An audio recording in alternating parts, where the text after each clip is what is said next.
Baik, Assalamualaikum warahmatullahi wabarakatuh. Perkenalkan, nama saya Albadiatur Rohmah, NIM 2023 010087, dosen pengampu Ari Nurdiansyah MPD.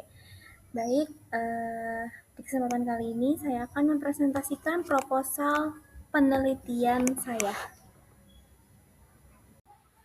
Baik, ini dia proposal kuantitatif saya yang berjudul Efektivitas Kegiatan Ekstrakurikuler Rohis terhadap Peningkatan Karakter Religius dan Toleransi Peserta Didik MTS Al-Khairiyah. Dari latar belakang, yaitu kegiatan ekstrakurikuler rohani Islam memiliki peran strategis dalam membentuk karakter religius peserta didik di sekolah Al-Khairiyah. Dalam era modern yang penuh tantangan, pembentukan karakter religius menjadi sangat penting untuk menanamkan nilai-nilai keimanan dan ketakwaan secara konsisten dalam kehidupan siswa. Penelitian di MTS Al-Khairiyah menunjukkan bahwa kegiatan rohis efektif dalam mengembangkan karakter religius, terutama dengan dukungan sarana, program kegiatan, serta semangat anggota dan pengurusnya. Di rumusan masalah, saya mengambil 3. Yang pertama, bagaimana efektivitas kegiatan ekstrakurikuler rohis dalam meningkatkan karakter religius peserta didik Al-Khairiyah. Kedua, bagaimana pengaruh kegiatan ekstrakurikuler rohis terhadap peningkatan sikap toleransi antar peserta didik Al-Khairiyah. Dan yang terakhir, faktor-faktor apa saja yang mendukung dan menghambat efektivitas kegiatan ekstrakurikuler rohis dalam membentuk karakter religius dan toleransi peserta didik Al-Khairiyah. Di tujuan masalah, yang pertama, mengetahui efektivitas kegiatan ekstrakurikuler rohis dalam meningkatkan karakter religius peserta didik di MTS Al-Khairiyah.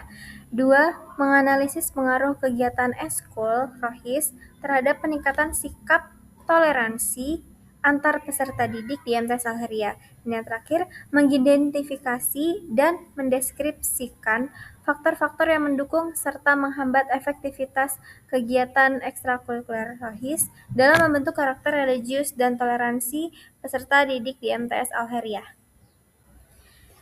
Di variabel, pendidikan karakter bertujuan membentuk akhlak, sikap, dan perilaku positif. 2 aspek karakter yang diteliti adalah: pertama, karakter religius, sikap taat beribadah, memahami ajaran agama, dan berperilaku sesuai nilai Islam. Kedua, karakter toleransi, sikap menghargai perbedaan, tidak memaksa kehendak, serta mampu bekerja sama dengan teman yang berbeda latar belakang. Di variabel bebas atau X, kegiatan ekstrakurikuler rohis yaitu seluruh aktivitas keagamaan yang diselenggarakan di sekolah melalui organisasi rohani Islam. Muhaimin, pengembangan kurikulum pendidikan agama Islam di tahun 2015. Variabel terikat atau Y, ada 2 variabel terikat. Yang pertama, karakter religius peserta didik. Yang kedua, toleransi peserta didik Kementerian Pendidikan dan Kebudayaan, penguatan pendidikan karakter. Hipotesisnya, efektivitas adalah tingkat keberhasilan suatu program dalam mencapai tujuan secara optimal.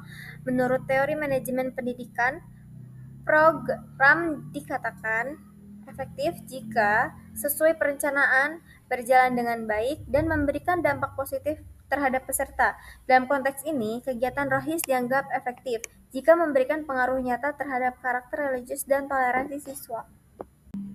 Populasinya, teori singkat yang relevan untuk memilih populasi. Pertama, teori efektivitas program menekankan bahwa penilaian efektivitas harus dilakukan pada penerima program, karena merekalah yang mengalami perubahan. 2. Teori kontekstual pendidikan hasil intervensi dipengaruhi konteks sekolah atau kebijakan, kultur, kepengurusan rohis, sehingga populasi sebaiknya mencerminkan konteks itu, seluruh siswa di MTS Al-Khairiyah atau sekelompok yang relevan. Dari teori ini, unit penelitian yang paling tepat adalah siswa sebagai individu peserta, karena kita mengukur perubahan karakter religius dan toleransi pada tingkat individual. Dari sampel, pemilihan teknik sampling didasarkan pada tujuan penelitian dan karakter populasi. Jika tujuan mengukur dampak pada seluruh siswa sekolah, butuh sampel representatif dari seluruh siswa. Selanjutnya, Jika tujuan mengukur dampak pada peserta rohis saja, bisa pakai purposive sampling. Prinsipnya, sampel harus mewakili karakteristik penting populasi atau kelas keanggotaan rohis jenis kelamin agar inferensifnya valid. Adapun jenis data, yang pertama data kuantitatif atau primer. Bentuk skor atau angka dari kuesioner frekuensi kehadiran skor observasi terstruktur.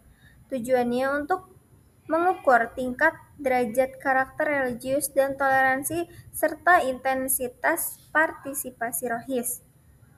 Skala Likar 1-5 untuk item sikap atau perilaku, rasio untuk frekuensi atau jumlah kehadiran. Dan yang kedua, data kualitatif atau primer, bentuk wawancara mendalam fokus grup, catatan observasi deskriptif. Tujuannya menangkap makna, proses perubahan, faktor pendukung atau penghambat dari perspektif siswa dan pembinaan rohis. Dan yang terakhir, data sekunder atau dokumenter. Bentuknya, daftar hadir kegiatan rohis, program kerja rohis, laporan kegiatan, kurikulum sekolah, nilai akhlak atau rapor jika tersedia. Tujuannya, verifikasi partisipasi konteks, pelaksanaan, bukti kegiatan, dan output. Selanjutnya itu metode pengumpulan data. Pertama, angket kuesioner utama kuantitatif untuk mengukur intensitas kegiatan rohis atau bisa disebut variabel X, tingkat karakter religius, variabel Y1, tingkat toleransi siswa, variabel Y2, menggunakan skala Likar 1-5. 2. Observasi kualitatif dan kuantitatif. Observasi dilakukan pada kegiatan rohis atau keaktifan kedisiplinan, interaksi sosial, perilaku sehari-hari siswa di sekolah yang terkait religius dan toleransi. 3. Wawancara kualitatif, wawancara kepada pembina rohis, guru atau guru BK dan PAI. Beberapa siswa sebagai informan, tujuannya menggali persepsi, perubahan sikap, serta faktor pendukung atau penghambat aktivitas rohis. Dan yang terakhir itu ada dokumentasi atau data sekunder berupa daftar hadir rohis, program kerja, laporan kegiatan, foto atau video kegiatan, seperti catatan di kedisiplinan siswa, dan yang lain-lain. Instrumen penelitian itu ada teori toleransi. Sikap toleran terbentuk melalui kontak positif antar kelompok, hubungan, serta kerjasama.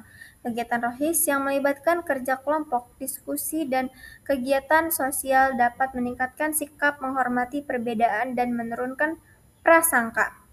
2. Instrumen penelitian dibagi menjadi 3 variabel, X kegiatan ekstrakurikuler rohis, Y1 karakter religius siswa, Y2 toleransi siswa. Selanjutnya yaitu metode keabsahan data. Yang pertama, landasan teori singkat tentang validitas. 2. Jenis uji validitas yang direkomendasikan untuk penelitian ini. 3. Prosedur langkah per langkah. 4. Revisi atau buang item yang CVR atau ICV rendah. Yang terakhir ada teknik analisis data. Statistik deskriptif digunakan untuk menampilkan gambaran umum variabel penelitian, rohis, karakter religius, toleransi, mengetahui kecenderungan sentral data, melihat penyebaran data, menyajikan distribusi frekuensi dan presentase.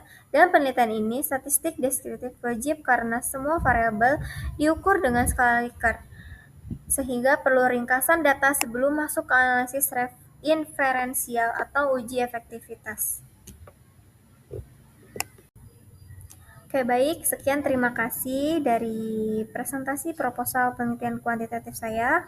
Kurang lebihnya mohon maaf. Wassalamualaikum warahmatullahi wabarakatuh.